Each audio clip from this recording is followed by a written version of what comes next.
I'm Bob Rook. I'm a 30-year military veteran, and that's kind of how I got into this hunt. I met some great people, including Mike Hayden when he was a secretary, and got invited out to the hunt, and it's kind of become part of my life. My earliest memory for the hunt, I think it was Denny Spencer I was hunting with as a guide. And, it was my first year and I was pretty excited. Denny did a lot of prep. We talked a lot probably because I was calling him and bugging him, making sure I brought the right gear and getting all set up. He kind of painted a picture of what to expect. Bring your rubber boots. We got a ford a creek to get in there and we got to get set up before light. And everything that he told me, it was almost like he had it scripted. We got set up, we're in a wood line, we're looking across a nice field, can kind of see the birds up there swaying. They came down, they flew down, and they had a lot of hens with them, so they were in no particular hurry, but they kind of worked their way across to us, and it was exactly like he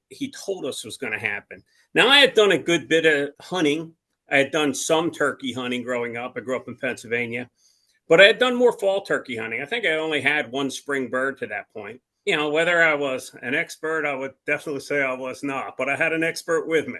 And they came in and he's like, get ready to shoot, get ready to shoot. And he had told me, if something's head pops up, they're about to run. And well, lo and behold, I shot a big Jake. I didn't shoot the big gobbler that was right next to him. And, I felt bad because I think Denny was like a little disappointed. Maybe not in me, maybe in me, but most likely I think it was because I hadn't shot that great bird that was next to it. And I was like, I don't care. I am just thrilled. We were one of the first ones back and on the board, and I had my first spring Kansas turkey, and I was absolutely thrilled. But that is certainly my earliest memory of the hunt. And I've been in the Army for a couple years, and and even now I'm still working, and it can become a little difficult, some years to get back. So I don't think I was back for a year or two. And when I came back, I was hunting with Robert.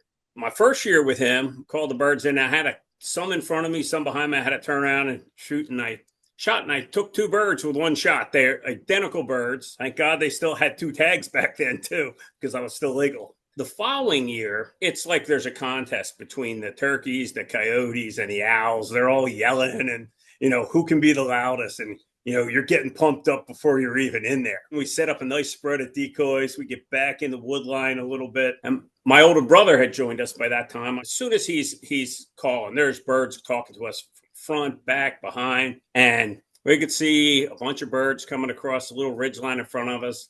They came down and worked their way into the field, came in from our right. And I think there was 4 or 5 jakes. They're nice birds. But they came in and they thought they would help us call in some bigger birds. They didn't come straight into the decoys. They stood out a ways and they were gobbling and yelling. 2 very nice birds came in from the left side, and I didn't shoot them both this time. I only shot one of them. I was a little more careful. We took that bird back in, and it was a citation bird, which I didn't even know there was such a thing, but it was thrilling to, get a bird that was actually, I got a certificate for. We went back out after lunch, had a bird that really, he had to work to bring in. And I got that bird, and it was another citation bird. So 2 citation birds in one day. That was really a memorable hunt for me. Something both guide and hunter were pretty proud of. It has nothing to do with the hunter when that bird comes in. It has all to do with the guide knowing the right place.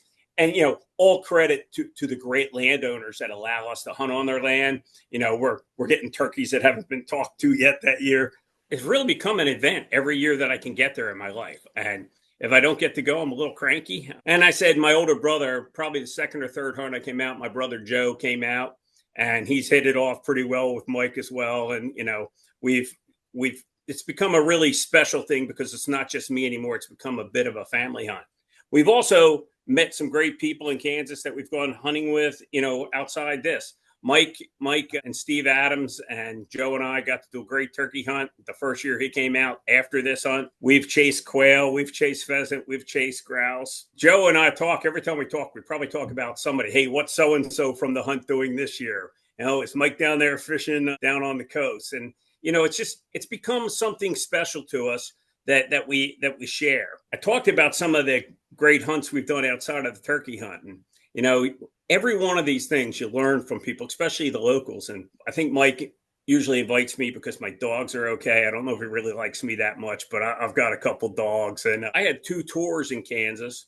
one up at Fort Riley and one at Fort Leavenworth. I found something important out. I hadn't shot at so many hen pheasants when I was out there. They were all grouse, or half of them were grouse probably, and I had no idea that there was a grouse out on the plains. I grew up hunting ruffed grouse in Pennsylvania mountains. So my dogs are a lot happier after that because I got to point a few more things and we got to shoot at a few more things. So that was something that was kind of special. But it really is. It's the people you meet and the relationships that go on for a lifetime. As I've said, the landowners that give us access to their land, that's just not something that happens anymore. When I was a younger officer out at Fort Riley, I used to go knock on doors. And I don't know if I was ever told no that I couldn't hunt on somebody's land. Well, over the many years since that time when I was a young officer, and I don't blame people. There's a lot of money in this. They lease their land out. But for somebody to say, we're going to give you the first hunt of the year, which is basically, I think, what happens here, is really something special that, unless you've got a lot of money and you can get up there for your lease every year, it would be very difficult to do. Interesting. My last hunt was on public land, and we had great birds, and I got a great bird as well. So, I grew up hunting and fishing, but this introduced me to something very different in a different part of the country. It's been a great couple years. I was the commander for the Corps of Engineers up in Omaha. My first year there, I was invited to go on a hunt up in, I think it was South Dakota. Mike was the Kansas Wildlife and Parks Department secretary at the time. Once again, I think I was invited for my dogs. But I was the new colonel, and obviously they wanted to meet me. I think Mike was hunting on one side of me. I had somebody on the other side that kept shooting at hens. It wasn't me. There were some guys that hunted a lot and some guys that weren't. We were having fun with all that, and trying to get people to do the right thing. All these guys are calling Mike governor.